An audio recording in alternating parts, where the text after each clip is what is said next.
Another question I have is, if you look at this design, the DEIS, I think, appropriately describes 12th Street as having a strong residential character.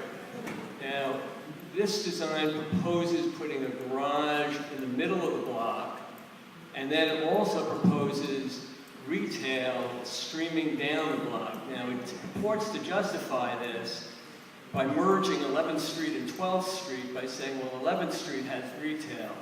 But how would you justify taking that residential block and putting these combinations of things on the block when 12th Street has zero retail, no restaurants, nothing, and it purely has a restaurant? Why do you need that? Why would you do that? Other than, I understand you like to, but why?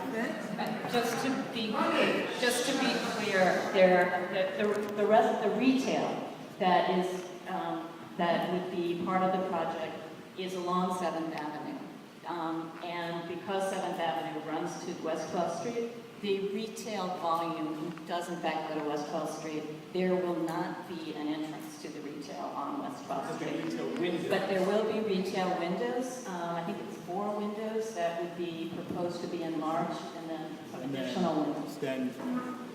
Why would there be large windows? There are 4 windows within the Advertising. first.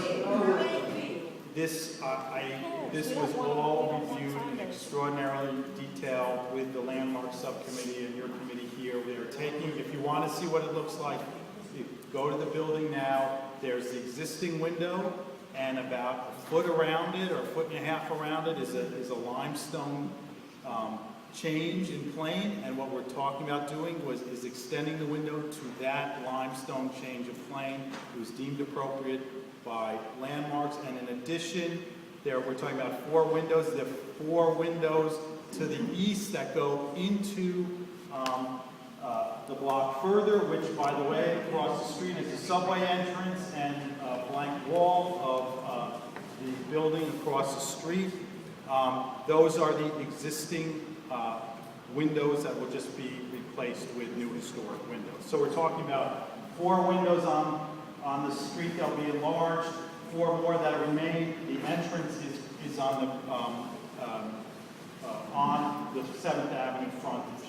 On 11th Street, the retail extends to about the congruency of this line where the intersection of Greenwich Avenue and 11th Street intersect.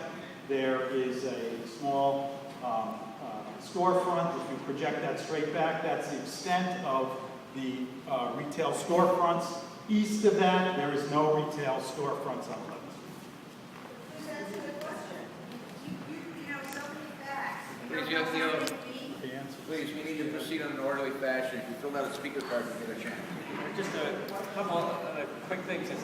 Again, on the retail, just to point out, you're talking about 75 feet, and we are in the ULURP phase, and the fact that landmarks, from its perspective, doesn't mean that neighborhood character, design, and all those things are irrelevant.